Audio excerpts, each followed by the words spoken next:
Hi Aquarius, welcome back to the Astrology 33 channel. This is your November 2020 love reading. Thanks to those of you who've liked, viewed, shared, subscribed, and donated to the channel. I appreciate all of that. As far as personal readings go, I decided to take a break from those until early next year, so just wanted to give you an update there.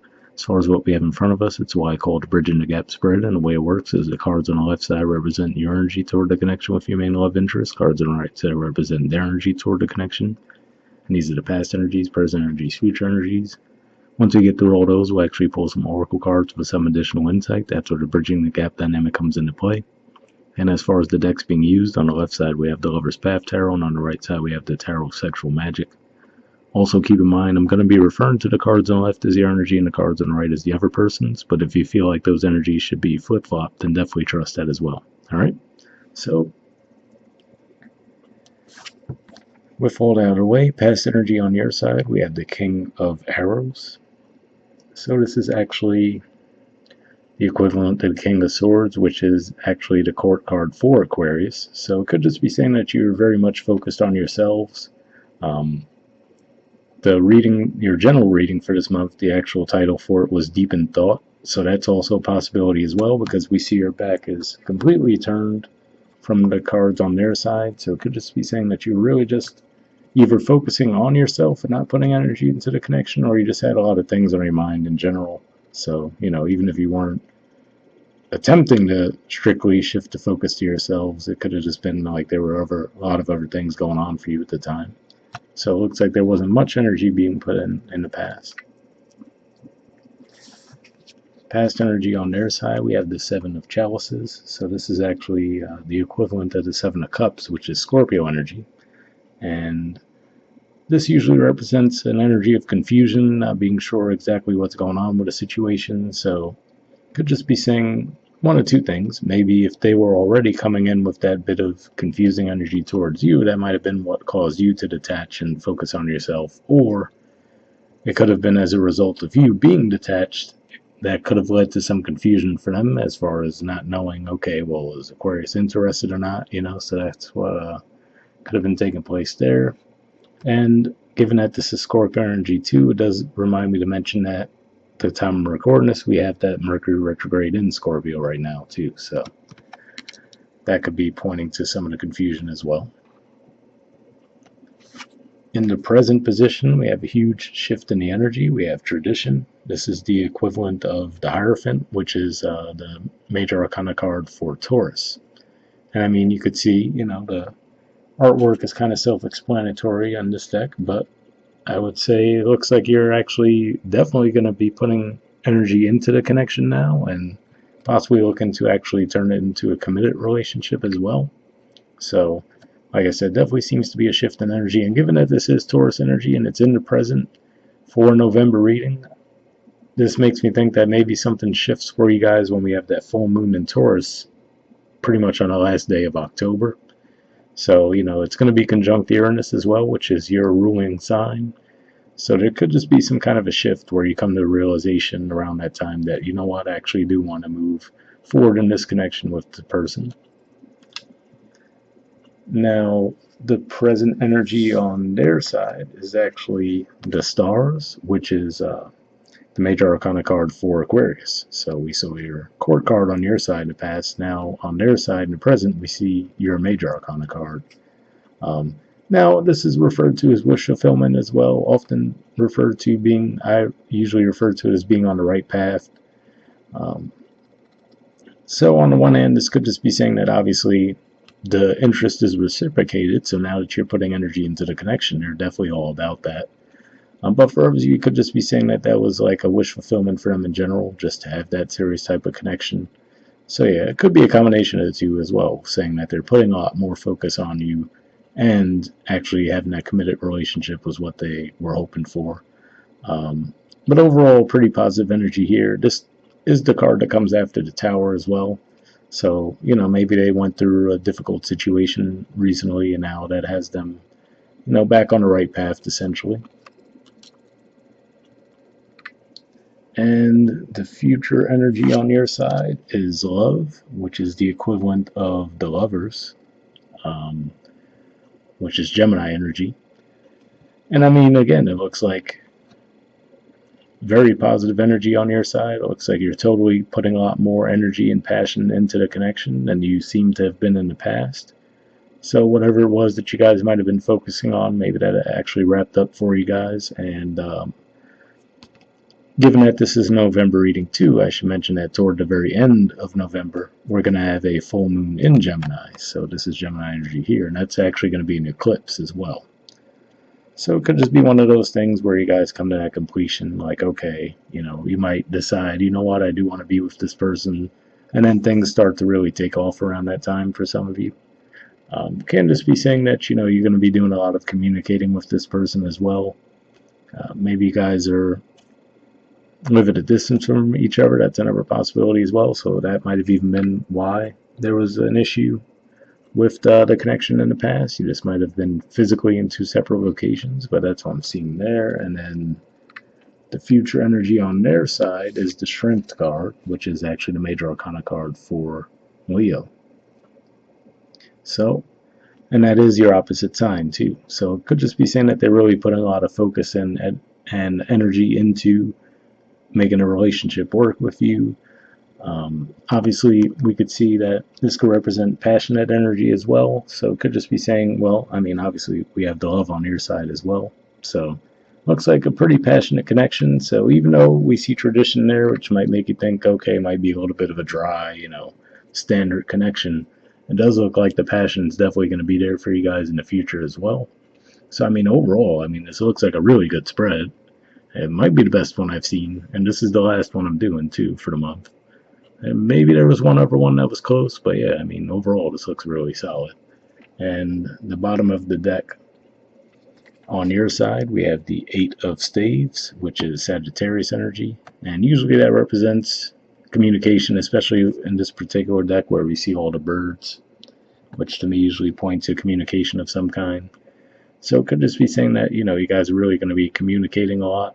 The only real mystery for me is like where that sudden shift came from. Like I said, just looking at the astrology, given that that's the Taurus card, I could definitely see, all right, well, yeah, maybe that full moon in Taurus might have you come to a sudden realization, but just seems like such a quick and drastic shift. So, like I said, maybe this was just something temporary you guys were going through, trying to think through a situation, and now with time moving forward, you're able to, devote more time to the connection. And like I said, they seem to be confused. Looks like that's clearing up for them too, and they seem a lot more directed. So pretty positive energy on their side as well. And then the bottom of the deck on their side, we have the Four of Wands. So more Wands energy here. So again, I feel like these are more indicators that this is a passionate connection between the two of you. This is actually Aries energy here, and it's pretty self-explanatory in this deck that it looks like it'd be a fun time, but in the traditional tarot, it usually looks like you have a couple that's celebrating, so definitely positive energy there. And we are actually going to have Mars going direct again in November, and your third house of communication, which is Aries. So that could have been it as well.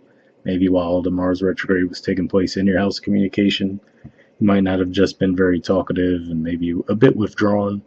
And now as that finally starts to move forward, you might actually, be more communicative, and that could get things moving between the two of you. So hopefully that resonated. We'll see what we get from the Oracle cards. First one we have is Aqua Moonlight. So we'll see. I did pre-shuffle this deck before we started recording. What I'm going to be looking for here is just some jumpers. So first I'm looking for unspoken messages from you to them. Then we'll look for some from them to you. If I shuffle for a while without anything coming up, I'll just take that as a sign to move on to the next Oracle deck, since it's just a general reading, but sometimes we can get additional messages through this deck, so we'll see if that's the case here. Like I said, first we're looking for unspoken messages from you to them. Oh, alright, so we got a card and it flipped. And I do have to say, before I'll just put it face down for now. We'll get to that in a minute. Let's see if we have any unspoken messages from them to you.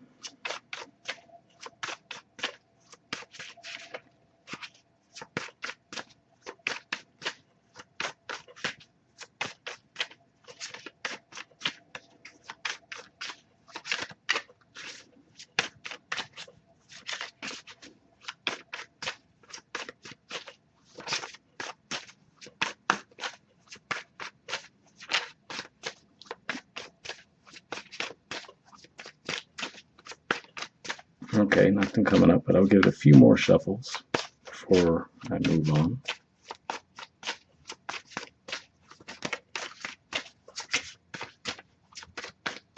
All right, yeah, nothing there. So, what I was going to say is this deck actually does have some yes-no cards in them. So, just keep in mind if you have any specific question around this connection, just think about it for a moment, and then we'll flip over the card and see if you got a yes or a no on that. So, like I said, just give it a thought for a second, and we'll flip the card over. So, we do have a yes card here, which it's not. There we go. I mean, that's all the card says, so not much I could add to it. Like I said, that's going to be personal and specific to each of you. But like I said, if you maybe had some question around the connection and you're looking for some insight in that regard, obviously that can help you out there. And as far as the yes and no dynamic, and lastly, we'll pull a card from the Wisdom of the Oracle deck here, and I did pre-shuffle this deck as well, so what we're going to be looking for here is just one card with general advice, and we'll wrap up.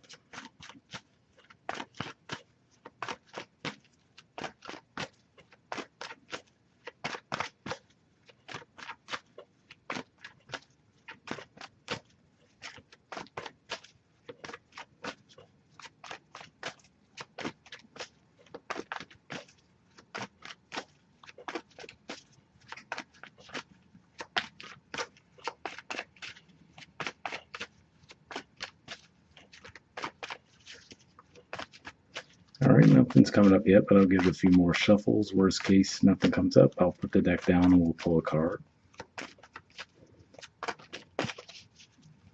Oh, actually got one. Okay. So, I mean, already looks supportive for the overall theme that you guys have going with the spread. The card you guys got is Go the Distance. And whatever. Won't focus, but yeah, there we go. Go the Distance. There's the artwork. And the number is 47. So, let's see what it has to say.